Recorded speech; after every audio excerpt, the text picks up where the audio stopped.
The first siren cut across the quiet lake just as Elijah Brooks lifted a silver fish from the water. "Step away from the shore," the deputy ordered, while the HOA president pointed at Elijah like he had broken into her life. A crowd gathered behind trimmed hedges. Phones came out. Why was a black man in worn boots being treated like a trespasser beside a lake he had loved for years?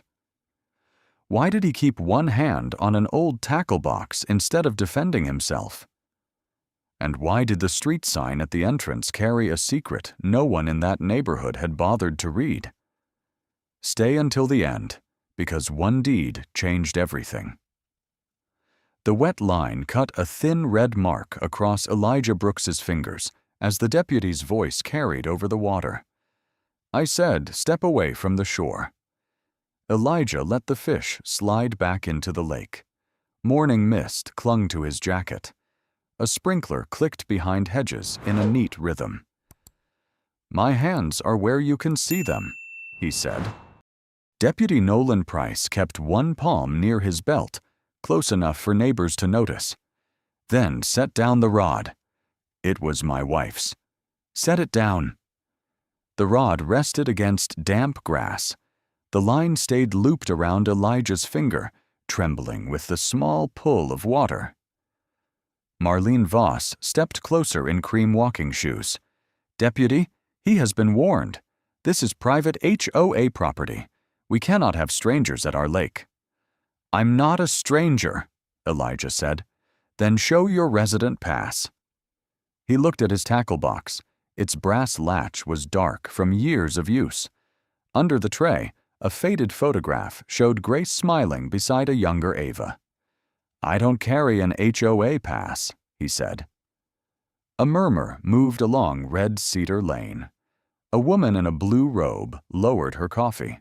Melissa Ortiz stood by her mailbox, phone angled down as if checking the time. Marlene folded her arms. "You hear that? He admits it." Price shifted on gravel.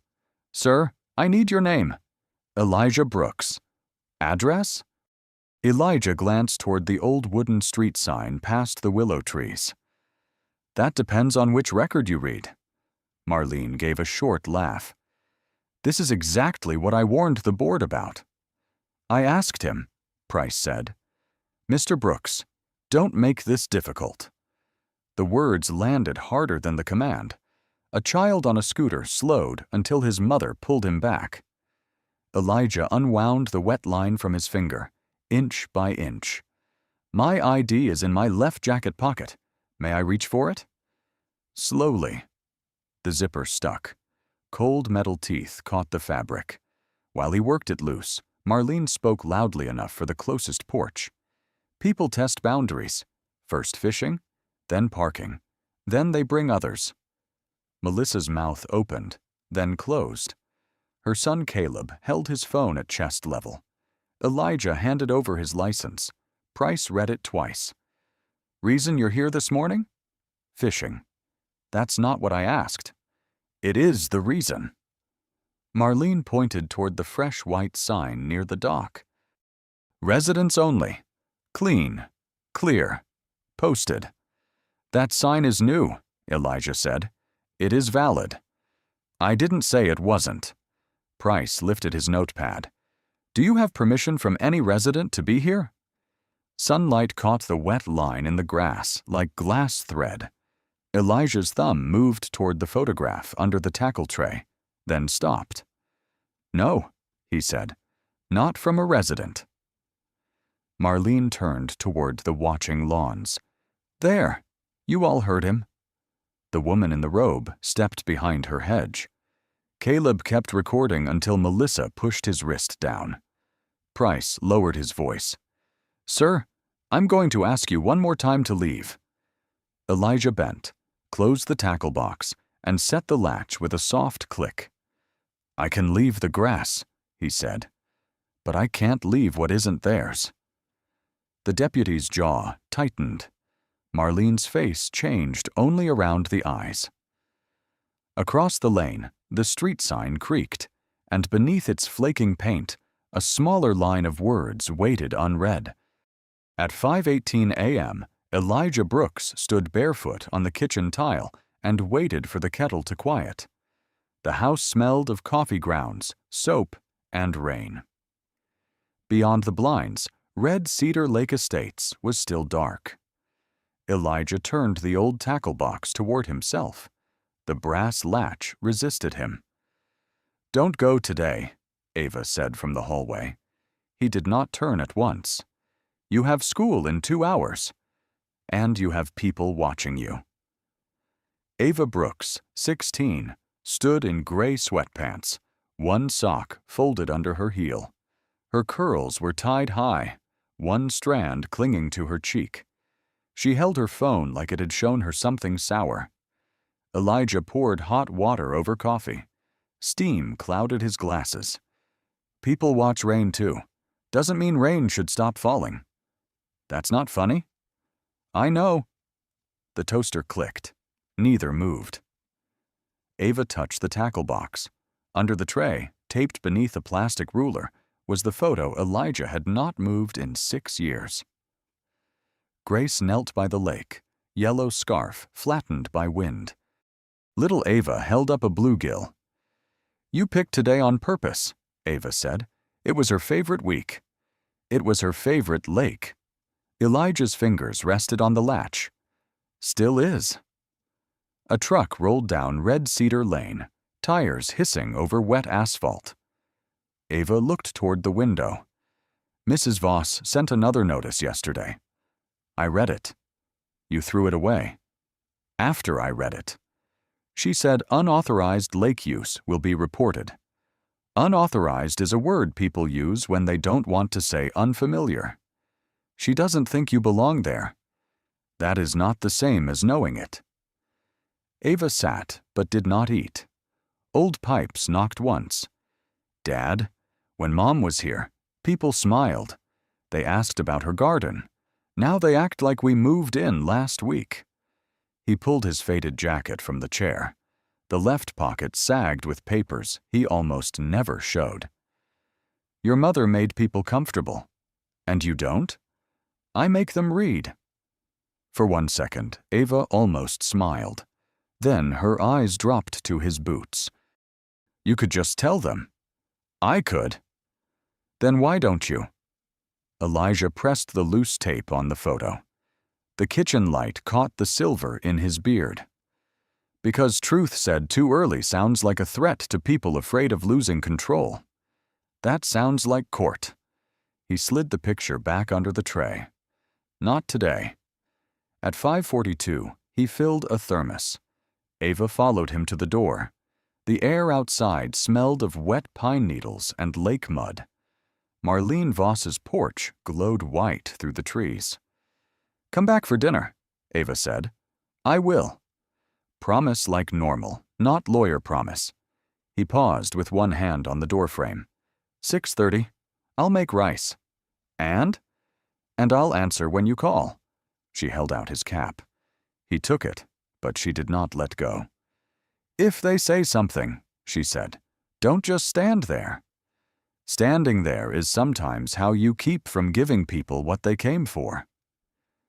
Ava released the cap. He walked past the mailbox, the tackle box knocking against his knee. Behind him, she stayed in the doorway with the porch light around her shoulders.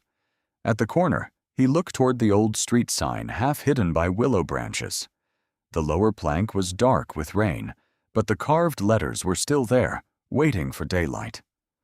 At 6:03 a.m., Marlene Voss pressed her thumb to the gate keypad and frowned when the metal plate shifted. "Dennis, this screw is loose again."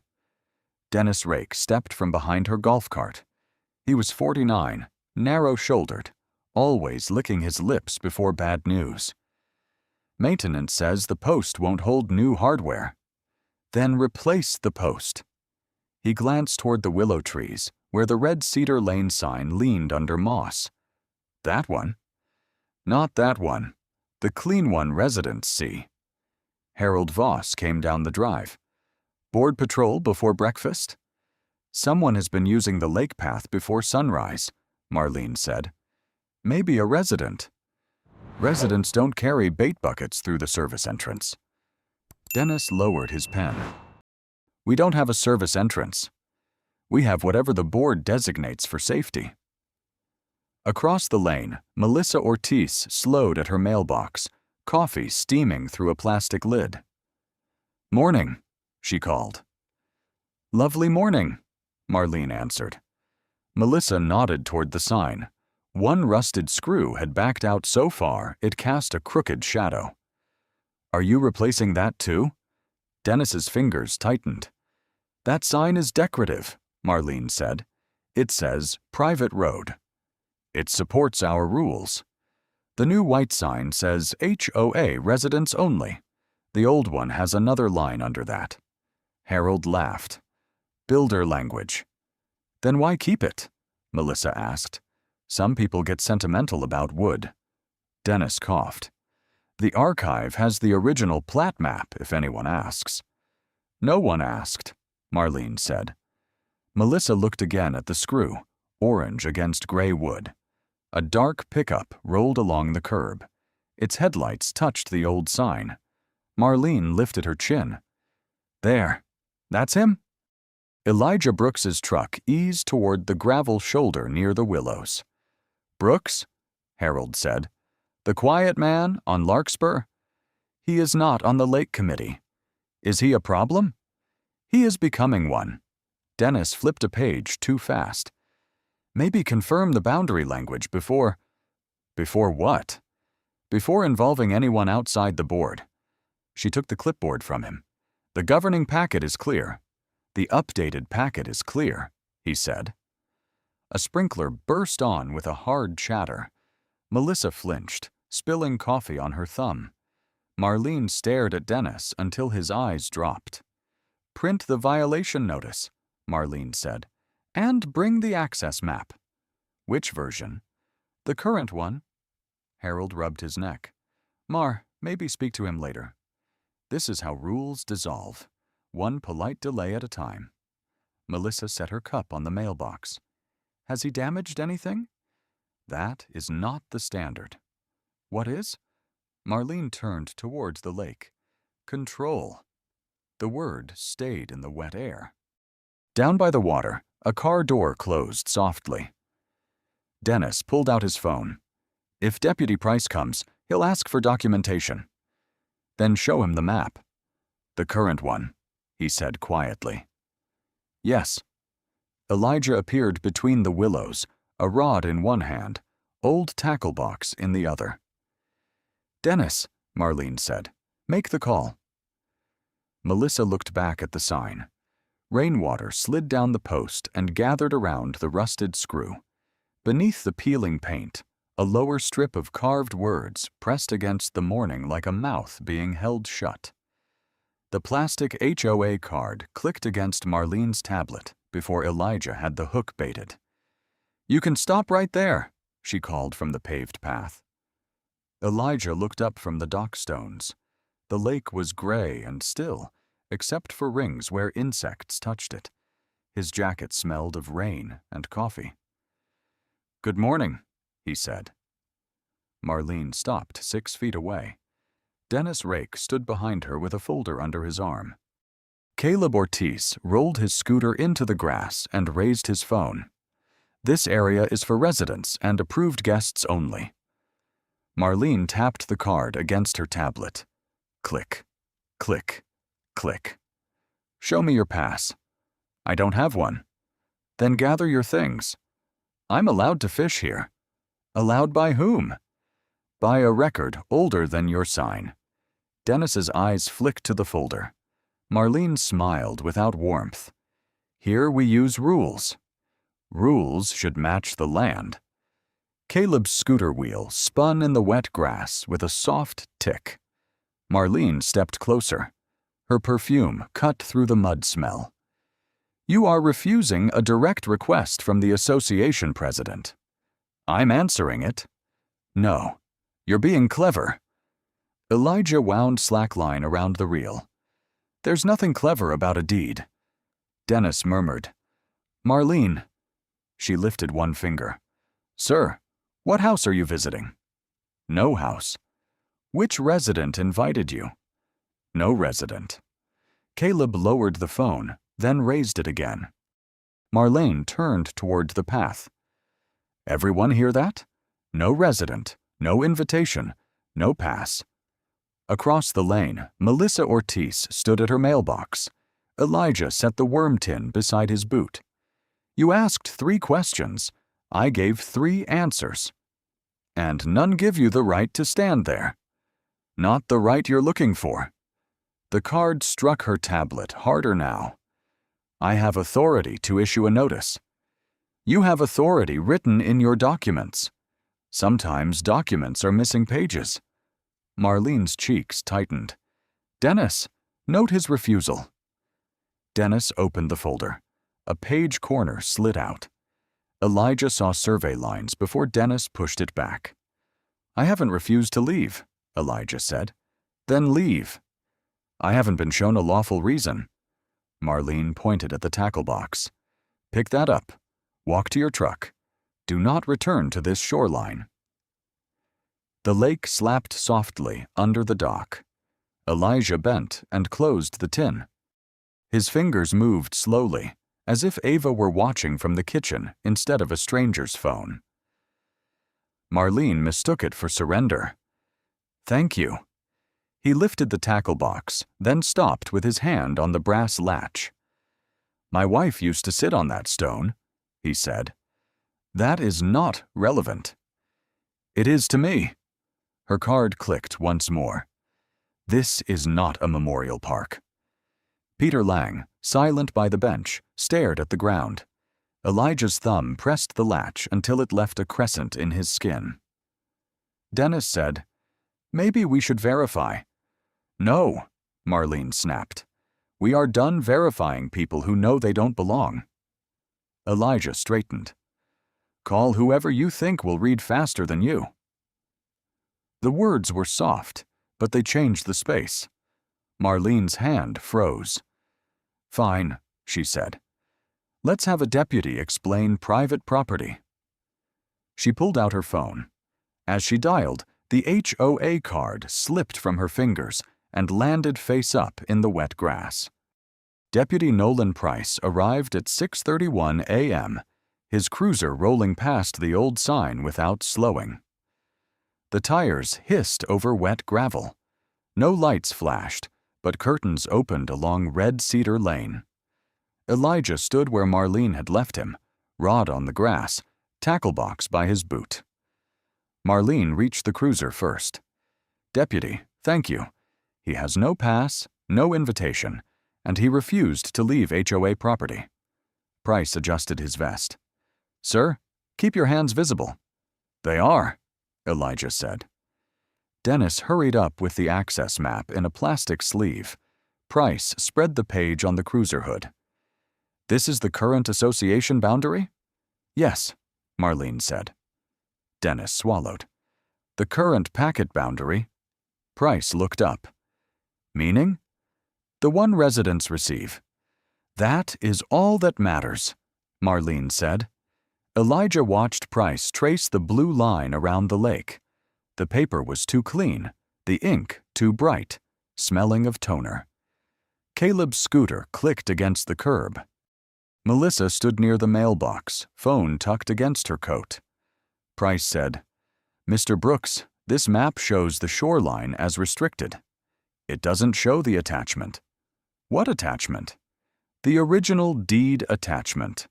Marlene laughed once. Now there's a hidden page. Elijah reached toward his jacket. I have a copy. Price's voice hardened. Do not reach into your coat. Elijah stopped. Water slid from his cuff onto the envelope. You asked what I had. I asked a question. I didn't tell you to move. Melissa stepped off the curb. Deputy, he said it was paperwork. Ma'am, stay back. Marlene folded her arms. This is the problem. He keeps escalating. Elijah lowered his hand. I'm trying to answer. Then answer without reaching, Price said. The paper answers better. Dennis's eyes went to the envelope's corner. Price turned the map. Can you show me where this alleged attachment changes the boundary? Not on that map. So no, it changes the map. Marlene looked toward the lawns. He talks in circles until everyone is exhausted. Price handed the sleeve back to Dennis. Mr. Brooks, I'm advising you to leave while this remains simple. Elijah looked at the tackle box. Its latch was beaded with mist. Under it, Grace's photograph waited. Simple for whom? For everyone. No, sir. Price's jaw tightened. You're refusing? I'm refusing to pretend that paper beats title. A wind lifted the map against Dennis's chest. He trapped it. Deputy, he said, there may be older records in the archive. Marlene turned. Dennis, I'm only saying, you're not counsel. Price stepped closer. Mr. Brooks, I need your ID. My license is in my left pocket. May I take it out? Slow. Elijah removed the wallet with 2 fingers. The white envelope came up halfway with it, bent at the corner. Price's hand snapped out. Leave that. Elijah froze. Wallet in one hand, envelope caught against the zipper. Marlene's shoes sucked at wet grass. What is that? Something you should have read before calling him, Elijah said. Price took the license, not the envelope. Keep the rest in your pocket. The envelope slid back down, soft as a closed mouth. Across the lane, Caleb's phone kept recording, and on the cruiser hood, the map began to curl. Sit on the bench, Deputy Price said. Elijah looked from the curled map on the cruiser hood to the wooden bench near the path. Its boards were dark with rain. Am I under arrest? Not at this moment. Then why the bench? Because I need to sort this out. Marlene nodded. Reasonable. Elijah lifted the tackle box. Price shook his head. Leave it. It has a photograph. It can stay. The latch glistened in the grass. Elijah opened his fingers, and the box settled with a soft thud. Wet wood pressed cold through his jeans when he sat. Melissa whispered, Deputy, you could read the envelope. Ma'am, stay back. Marlene faced the lawns. This is what happens when rules are challenged. The damp fishing line still clung to Elijah's finger. A bicycle bell rang once at the far end of the lane. He heard it before he saw her. Ava came around the bend too fast, backpack bouncing, one shoelace loose. She braked at the cruiser, slid across the grass, and dropped the bike sideways. The front wheel kept spinning, silver spokes flashing in gray light. Dad? Elijah stood halfway. Sit back down, Price said. Ava froze. Why is he sitting there? Marlene's voice sharpened. Young lady, this is an active matter. He lives here. He does not have lake access. Ava looked at the tackle box, then at her father's empty hands. You promised you'd answer. I know, Elijah said. Why didn't you call? I couldn't. Price lifted one hand. Miss, stay beside the bicycle. She stepped over it. Her sneakers sank into wet grass. He has papers. Read them. Marlene gave a thin smile. Everyone has papers when they're caught. Ava's face changed. Don't talk about him like that. Elijah said, Ava. No, you always say wait. You always say, let records speak. They're not letting them. The lane went quiet, except for the sprinkler clicking behind the hedges. Caleb held his phone down at his side now. Price asked, Are you his daughter? Yes. How old? 16. Then stay out of this. He's my father. And I'm trying not to make this worse. Elijah's voice lowered. Ava, listen to the deputy. Why? Because I need you safe, not right. She looked at the damp stain beneath him, at neighbors who had brought soup after Grace died, and now watched through half-open doors. Melissa stepped forward. Marlene, this has gone far enough. It has gone exactly as far as his choices took it. Peter muttered, Come on, Mar. Price rubbed his thumb along Elijah's license. His radio crackled, then died. Mr. Brooks, I'm going to run your ID. If there's nothing else, you'll leave today. Elijah looked at Ava's bicycle lying in the grass. Mud touched the handlebar grip she had wrapped with yellow tape when she was 12. No, he said softly. Price looked up. No? I won't agree to that. Ava wiped her cheek with the back of her wrist. Marlene pointed toward the bench. There. He refuses again. Elijah did not look at her. I'll go with you if you require it. I won't lie for your form. Price opened the cruiser door. Then we're going to continue this at the station. Ava bent and lifted the fallen bike with shaking hands. The bell rang by accident, small and bright, and everyone heard it. The cruiser smelled of damp vinyl and old coffee. Elijah sat in the back with his hands open on his knees, not cuffed, not free. Rain ticked against the window as Red Cedar Lane slipped behind them. Through the glass, Ava stood beside her bicycle, one hand raised as if she could hold the car still. Deputy Price watched him in the mirror. This is for verification. I understand where I'm sitting. You made it harder than it needed to be. Elijah looked at the white envelope on the front passenger seat. Price had taken it from his jacket, then set it there without opening it.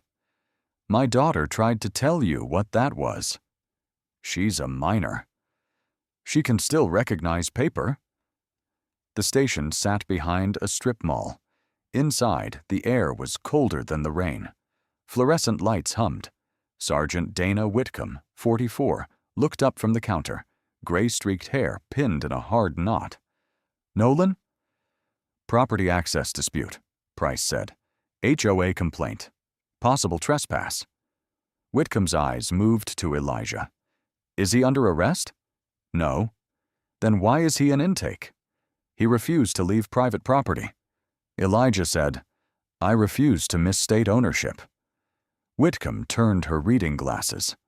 Different sentences. Price set the license and envelope on a metal table. The envelope landed face down. What's inside? Whitcomb asked. Documents, Elijah said. Price spoke over him. He claims documents. Claims get shorter when someone reads. A radio sputtered. Price exhaled. I'm running the license first. Elijah was led into a small waiting room. He sat and watched mud dry along the edge of his boot. Can I make a call? He asked. In a minute, Price said. My daughter is alone. She was with neighbors. That is not the same thing. Price looked away first. In a minute. The door shut but did not latch. A blade of hallway light cut the floor. Elijah's phone sat beyond the glass panel in a clear property bag. The screen blinked. Ava Brooks. He leaned forward, but the chair and the room held him in place. Outside, Price said, The map is clear. The board president confirmed it. Whitcomb replied, Lower. The board president is not a courthouse. A second buzz came from the bag. Elijah pressed his thumb against the red mark on his finger. The door opened. Whitcomb stepped in with a paper cup. Water. Thank you. Any medical needs? No. Do you want counsel? I know one.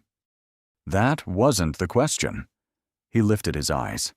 Not yet. She studied him. Why didn't you lead with the documents? I tried. Price typed outside with too much force. The keys sounded like small knocks. Whitcomb's gaze shifted toward the table. You ever sat in a room like this before? Elijah's hand moved toward the pocket where Grace's photograph should have been, then found only damp cloth. Different rooms, he said. Another buzz lit the property bag. Ava's name glowed through plastic. This time, the voicemail icon appeared. Whitcomb saw him see it.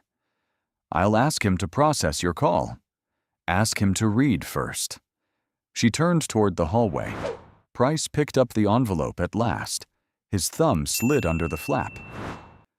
Then the station phone rang, and Marlene Voss's name flashed on the display beside Elijah's phone. Marlene Voss did not wait for the second ring to finish. Deputy Price, this is Marlene. We need a written trespass notice today. At the station, Price stared at the half-open envelope. In the waiting room, Elijah heard her sharp voice through the wall, then paper being set down again. Sergeant Whitcomb said, "Nolan." "I'll call back, Mrs. Voss." "No. The board is convening in 20 minutes. Whitcomb took the receiver. "Then convene without directing my officer." The line clicked dead. By 7:24, the Red Cedar clubhouse smelled of lemon cleaner and burnt coffee. Folding chairs faced a bulletin board where Marlene had taped a notice, "Emergency Lake Access Vote." Dennis Rake stood by the snack table with the red archive folder under rule packets. Vivian Porter, 58, a board member with silver bracelets, frowned. "Permanent ban? On a man who hasn't been charged?" "He was removed by a deputy," Marlene said. "Removed for verification," Melissa Ortiz said from the back. Marlene turned. "This is a board meeting. It becomes a neighborhood meeting when you use our dues and our lake." Caleb stood beside her in a wet hoodie, phone in both hands. "Mom?" "Show them," Melissa said. Rain clicked against the high windows. Dennis slid one shoe over the red folder. Marlene lifted her gavel. "Motion to prohibit Elijah Brooks from entering lake property. Paths, dock stones, and adjoining areas pending review." Vivian's bracelets went still. "Who wrote that language?" "I did." "Before legal review?" "Because leadership cannot hesitate." Melissa stepped closer. "You mean before anyone reads his documents?" "He has no documents," Marlene said. "He has a folded envelope and a story." Caleb touched the screen. Elijah's voice filled the clubhouse, small but clear. "My ID is in my left jacket pocket. May I reach for it?" Then Price. "Leave that." The video showed the white envelope caught near Elijah's zipper. Several chairs creaked. Someone's cup trembled against a saucer. Marlene's face held. "A minor recording without context is not evidence." "It's context you skipped," Melissa said. Dennis whispered, "Maybe postpone the vote." "Bring the packets," Marlene said. He bent toward the stack. The red folder slipped free and slapped the tile. The sound was flat, ordinary, impossible to miss. Vivian looked down. "What is that?" "Old maintenance files," Dennis said. "Then why hide them?" "I didn't." Melissa reached, but Dennis snatched the folder up. A yellowed corner showed stamped words, "Original Plat Attachment." Marlene crossed the room. "This meeting is not about archival clutter." Vivian held out her hand. "Dennis." His throat moved. The ceiling fan clicked above them, one blade out of rhythm. "If I give you this," he said, "it doesn't mean I knew." "Knew what?" Caleb asked. No one answered. At the station, Elijah sat with his untouched cup of water while Ava's voicemail waited behind plastic. Price came to the doorway. "Mr. Brooks, we may need more time." Elijah stood slowly. "Time to read?" Price looked toward the envelope unopened beside his ringing phone. At the clubhouse, Vivian opened the red folder, and the first page inside was older than every rule Marlene had printed that morning. Ava's voicemail was only 9 seconds long. "Dad, I'm outside. I'm not leaving. Please call me." Elijah never heard it. His phone stayed sealed in the clear bag while Deputy Price stood over the envelope. Outside, Ava sat beneath the station awning, rain dripping from her curls. Her bike leaned against a planter. She tried Marcus Bell on the third number in her mother's contact list. This is Marcus. Mr. Bell, it's Ava Brooks. The line changed. Ava, where's your father? At the police station. They took him from the lake. Is he hurt? No, they won't let me see him. She wiped rain from the screen. He had papers. Nobody read them. Stay where people can see you. Tell me exactly what happened. At the clubhouse, Melissa Ortiz stood near the back door while board members argued around Vivian's open folder. Caleb held his phone against his chest. Mom, should we send it? Yes. To who? Melissa looked at Dennis Rake's hand over papers. To someone who reads before he talks. Caleb's video moved to Marcus Bell's inbox. Marcus was 48, broad-shouldered, with rimless glasses he kept pushing up when angry. His office smelled of dust and peppermint tea. A photo of Grace Brooks stood behind his desk. He watched the video once, then again without sound. Call the precinct? His assistant asked. Not yet. Why? The precinct can delay. County records can answer. He dialed from memory. Records Division, Lena Cho. Lena, it's Marcus Bell. I need an emergency pull on Red Cedar Lake Estates. Original plat, builder transfer, any easement attachment tied to Red Cedar Lane. Lena Cho, 37, county records clerk, had a voice as clipped as sorted paper. Emergency meaning somebody is bleeding or somebody is lying. Somebody is sitting in a police station because a map got smaller. That sounds like lying with stationery. Search Brooks Harbor. Company? Trust. Keys clicked. Rain tapped against Marcus's window. On his laptop, Elijah's envelope flashed in the paused video. Lena said, I have recent HOA packets. I don't need their packets. I need the old one. The line filled with typing. Then a long breath. Hold. Ava came into Marcus's office 15 minutes later, soaked to the knees. He had sent a rideshare and told the driver to keep the receipt. She would not sit. Where is he? Still at the station. Sergeant Whitcomb knows I'm involved. Does that help? It makes people choose words. The printer woke with a grinding cough. Ava turned. One page slid out slowly, cream-colored and uneven from the scan. Then another. Ink lines showed water boundaries, an access lane, signatures from a bankrupt developer, and an attachment label at the bottom. Marcus lifted the first sheet by its edges. Ava read the words aloud. Brooks Harbor Trust. Lena's voice came through the speaker. Marcus, that attachment separates the lake and Red Cedar Lane from the association's residential parcels. Ava gripped the desk until her knuckles paled. So they were wrong? Marcus looked at the printed page, then at Elijah, frozen on the laptop screen. No, he said. They were confident. That's worse.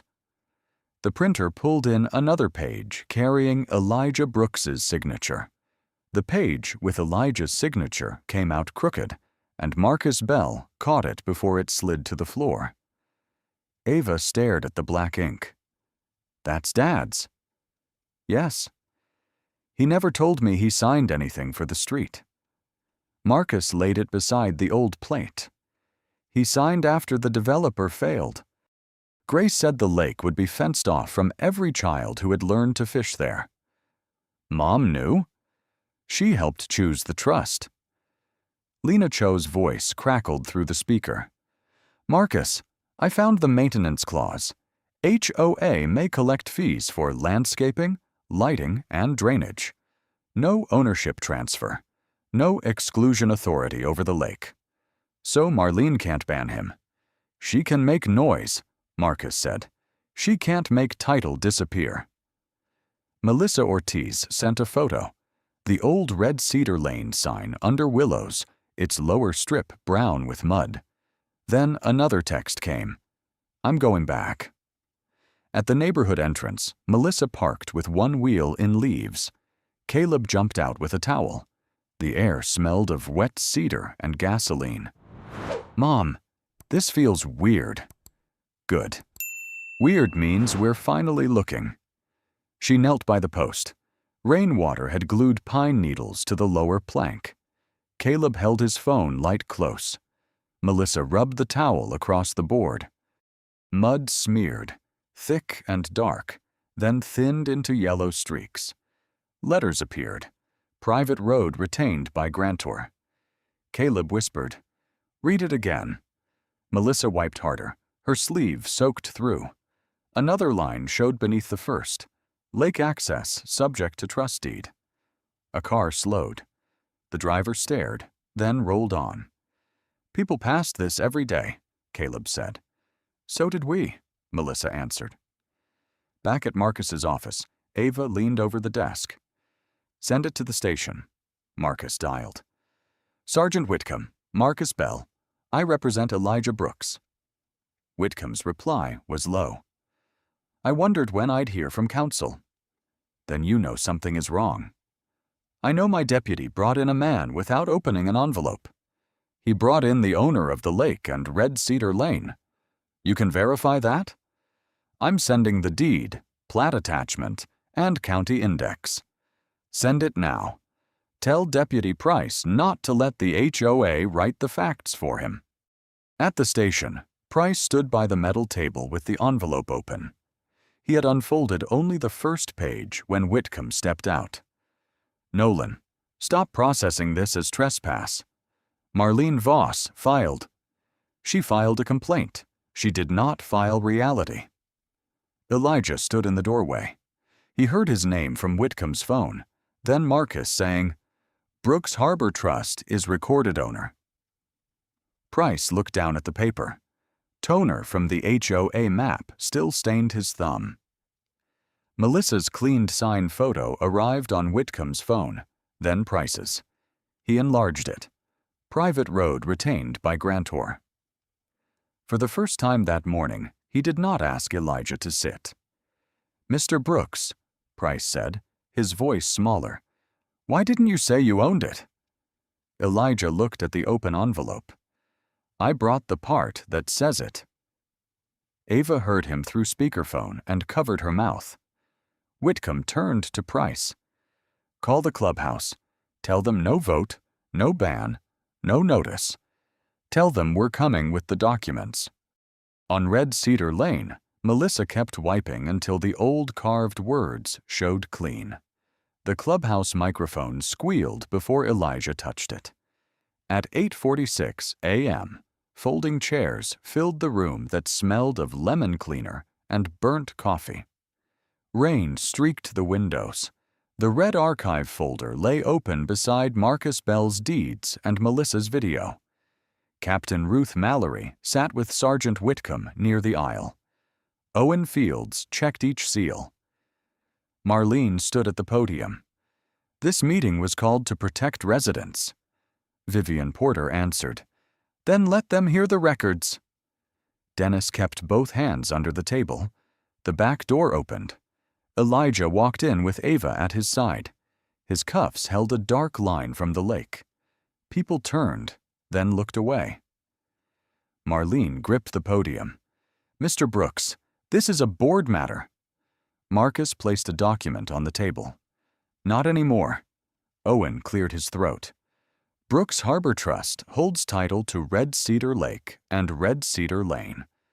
The association maintains landscaping and drainage by easement. It holds no exclusion authority over the lake." A chair leg scraped. Marlene blinked. "That can't be the full context." "It is the recorded context," Owen said. Deputy Price shifted near the wall. Elijah noticed the envelope in his hand, flattened from being opened. Price would not meet Ava's eyes. Marcus nodded toward Elijah. "You can speak." Elijah took the microphone with both hands. The metal was cold. He looked at Peter with his cap in his lap, Melissa behind Caleb, Vivian holding the red folder like it weighed more than paper. "My wife Grace believed this lake should not become a locked decoration," he said. No one moved. When the developer failed, the trust bought the water and the lane. The agreement allowed the association to maintain common areas. It did not allow anyone to decide who belonged beside the water. Marlene stepped forward. "You hid this." Elijah turned to her. "It was recorded. You let us operate under the rules for years. I let you maintain grass and lights. I did not let you erase title." Dennis whispered, "Marlene, stop." She snapped toward him. "You knew." Vivian lifted one yellowed page. Dennis received this attachment 4 years ago. Dennis's mouth opened. "I thought it was obsolete." Owen said, "Deeds do not become obsolete because a binder gets updated." Ava stood by the wall, fingers locked around Grace's canvas bag. Captain Mallory rose. "Deputy Price's response is under review." Price swallowed. "Mr. Brooks, I should have read the document when you offered it." Marlene cut in. "He was refusing instructions." Elijah looked down at the microphone. A dent marked its grill. "I was asking you to read," he said. The room went still enough for the fan to click 3 times. Melissa spoke from the back. "We all heard him." Peter removed his cap. "I did too." Marlene searched face to face for the old room that had obeyed before questions formed. It was gone. Owen closed the folder. "Effective immediately. No HOA action may restrict lake access without county verification and written notice to the trust." Ava exhaled. Elijah handed the microphone back to Marcus. Marlene opened her mouth, but no one leaned toward her. Outside, water dripped from the cleaned sign, and the words beneath it shone dark against the wood. The review room had no windows, a wall clock, and the blue light of a monitor.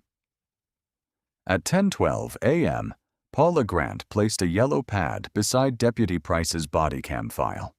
She was 42, compact, with short gray-brown hair and a habit of uncapping her pen early. "Start from first contact," she said. Price sat across from her. "I already gave my statement." "I read it. Now we watch." On screen, the lake appeared crooked from his chest. Elijah stood by the water, one hand near his jacket. The white envelope lifted with his wallet. Price's recorded voice filled the room. "Leave that." Paula pressed pause. The picture froze on Elijah's fingers, touching paper. In the silence, the speaker held a tiny sound, almost lost under rain. Paper brushing against cloth. Paula looked at Price. "What did you think that was?" "Unknown object." "He told you it was paperwork." "I had Mrs. Voss saying he was refusing to leave." "That is not an answer." He rubbed his thumb across his palm. "I thought I was keeping control." "Of what?" "The scene." Across town, Owen Fields spread HOA records over a table. Dennis Rake sat with his tie loosened and a cup untouched before him. Vivian Porter leaned over the red folder. "This attachment was logged into our office 4 years ago." Dennis did not lift his eyes. "It came with old developer files." "And you removed it from the resident packet?" "I simplified the packet." Owen's pen stopped. "Mr. Rake." Dennis swallowed. The board wanted clean language. Marlene stood near the window. "Do not put this on me." "You asked whether full control would justify the lake assessment increase," Dennis said. "Assessment increase?" Vivian asked. "Signs, dock lights, patrol language. People pay more when they believe something is exclusive." Marlene's color drained. "You told me the trust was inactive. I told you nobody had challenged us."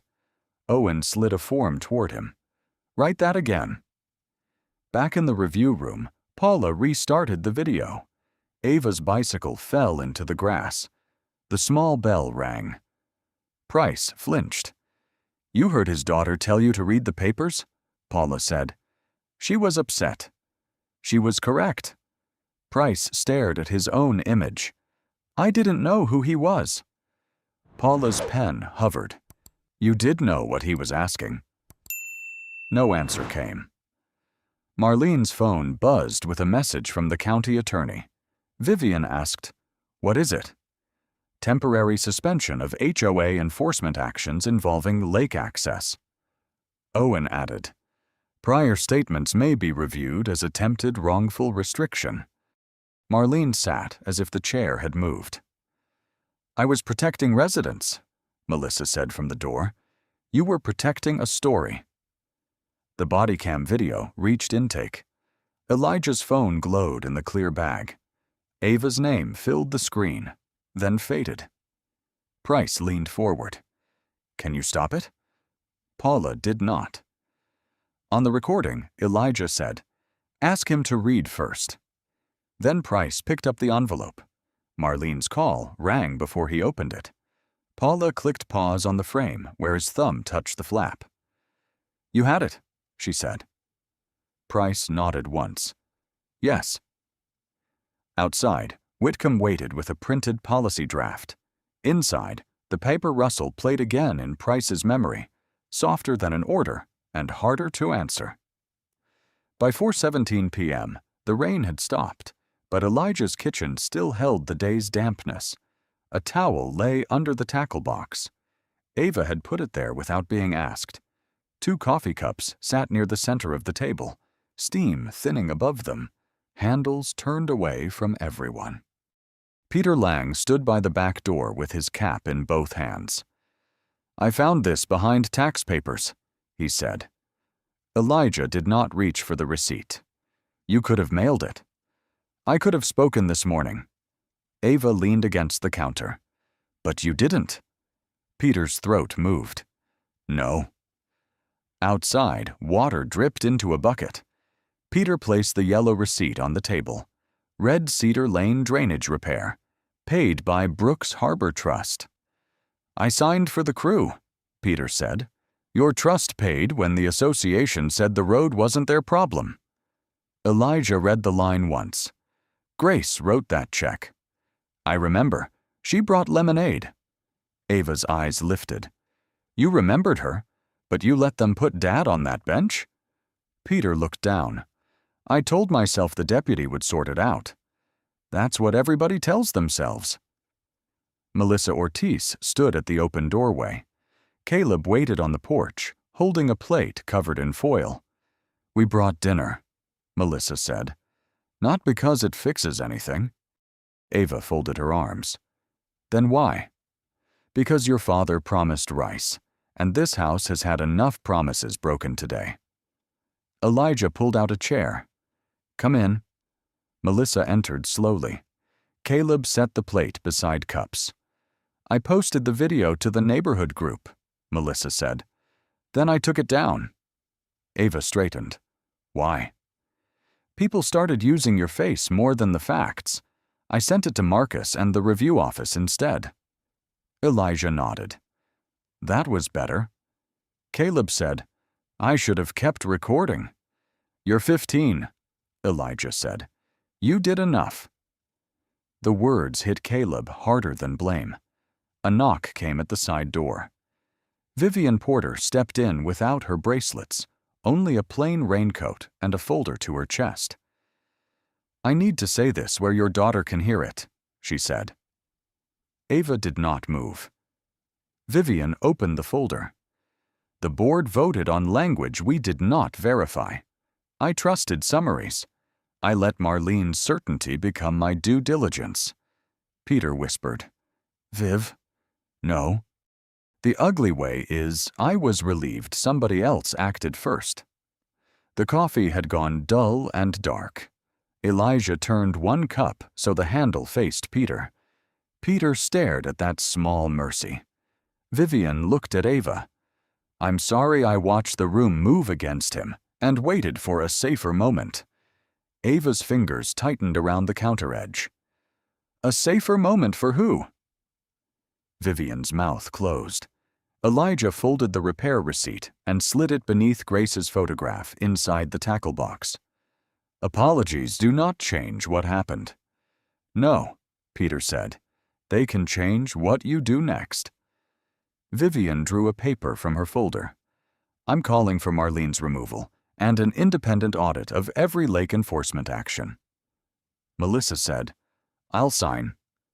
Peter lifted his cap. Me too.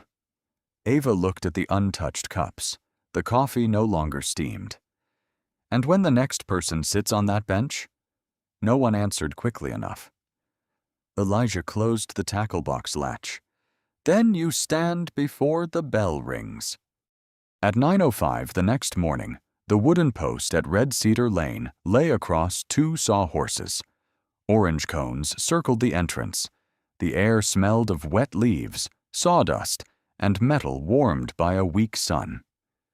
Elijah stood beside Ava while a worker unwrapped the new sign. Ava read the plate. Private road. Lake access subject to recorded trust deed. Plain language, Elijah said. Finally. Owen Fields came over with a clipboard. The registry goes live by noon. Roads, lakes, easements, all searchable before enforcement. Melissa Ortiz held 2 coffees. And the HOA? Temporary monitor. No access complaint goes to law enforcement without title verification. Peter Lang stepped from the path. I signed the petition. I saw. It feels small. It's not small if it stays. Across the lane, Marlene Voss stood on her porch. A moving box sat behind her. Dennis Rake arrived with Vivian Porter and a banker's box. Archive files, Vivian said. Old packets, complaint logs. Dennis set the box down. I should have turned these over years ago. Melissa looked at him. Yes. Deputy Price's cruiser stopped near the cones. Sergeant Whitcomb and Captain Mallory got out. Conversations thinned until the drill sounded too loud. Price stopped at a careful distance.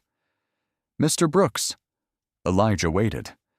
The department is issuing a correction, Price said, and reviewing every HOA call from this year. Ava's jaw tightened. Only this year, Whitcomb answered. We start where records are strongest. If the audit shows earlier patterns, we expand. Mallory handed Owen a draft. Before removal based on an association complaint, officers must confirm recorded authority. If unclear, no removal unless there is an immediate safety issue. Elijah read the page. And training? Mandatory, Mallory said. Governance limits, document handling, credibility checks. Price looked down. I volunteered for the first session. Ava folded her arms. Before or after they told you? After, he said. Then again, before anyone asked. The worker raised the metal sign. Sunlight flashed into Ava's eyes, and Elijah touched her shoulder.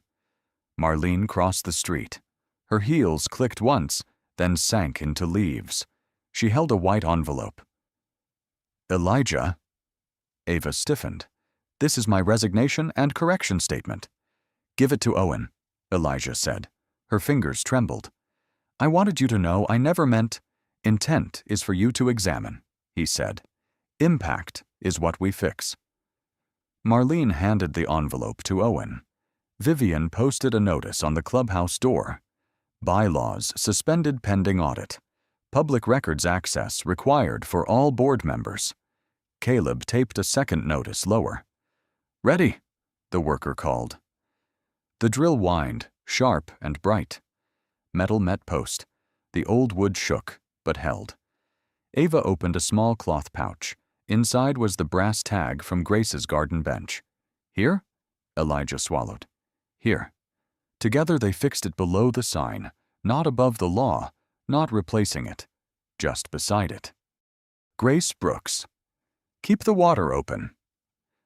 When the last screw turned, no one clapped. Wind moved across the lake, carrying mud and cedar. Elijah picked up the old tackle box from the grass and set it near the post, while the new metal reflected every face gathered around it. 3 months later, The lake opened at 7 a.m. with no ribbon, speech, or gavel. Children stood along the bank in borrowed jackets while Melissa Ortiz untangled fishing line from a boy's sleeve. Caleb, taller now in a county volunteer vest, held a bucket of worms and said, "One at a time, or they become spaghetti." Ava laughed before she could stop herself. Elijah sat on the grass where the old bench used to cast its shadow. The tackle box rested between his boots, its brass latch polished by use. Inside, Grace's photograph lay above the folded repair receipt Peter had brought, and neither looked like evidence anymore. "You sure about this many people?" Ava asked. "No," Elijah said. "But you came." "I said open water. I didn't say quiet water." Near the entrance, the new sign caught morning light. Below it, Grace's small brass tag held steady against the old post. "Keep the water open." Peter Lang showed two girls how to cast without hooking the willow. Vivian Porter checked names at a folding table beside Owen Fields. The table held printed title records, bylaws under audit, and a public report thick enough to keep the wind from moving it. "Anyone can read it?" one resident asked. Vivian handed over a copy. "That is the point." The final report had been posted the week before. Dennis Rake resigned after admitting he withheld the plat attachment and altered resident packets. Marlene Voss stepped down from the board and sold her house in late winter. Her written correction stayed on the clubhouse wall, not as punishment, but as record. Deputy Nolan Price remained on duty under supervision, completed document verification training, and was reassigned away from HOA complaints until the review board cleared each case. At 8:12, Captain Mallory arrived with Sergeant Whitcomb. They brought clipboards, not speeches. New procedure cards went into every patrol vehicle. Verify recorded authority before removal. Document offered papers. Pause when property boundaries are disputed. Whitcomb watched Elijah bait a hook for a small boy. "You read the draft?" "I read it." "And?" "It will help if people use it." Mallory nodded. "We will." Ava glanced across the water. "Dad." Marlene stood by the far path in a brown coat, thinner than before, hands folded around nothing. She did not come closer. Then she lowered her head once and walked back under the trees. Ava whispered, "Do you forgive her?" Elijah set the hook gently in the boy's palm. "I don't carry her home with me." The boy cast. The bobber landed badly, slapped the water, then settled. At 9:30, Melissa served coffee from paper cups. Caleb filmed only hands now. Knots, reels. Ava showing a little girl how to hold the rod steady. Peter placed a new bench near the path, farther from the road, facing the lake instead of the crowd. "Grace would have moved it here," he said. Elijah ran his fingers over the smooth wood. She liked seeing the whole water. Ava opened the tackle box and took out the old photo. The corners were softer now. She tucked it beneath the lid so it faced outward while they fished. The lake carried small sounds. Cork bobbers, children whispering too loudly, a reel clicking, cedar branches brushing together. No one asked who belonged. No one had to. Elijah's line drifted beside Ava's. The new sign reflected on the water, broken only by a quiet ripple. If this story reminded you of a time when someone was judged before the facts were read, share it in the comments.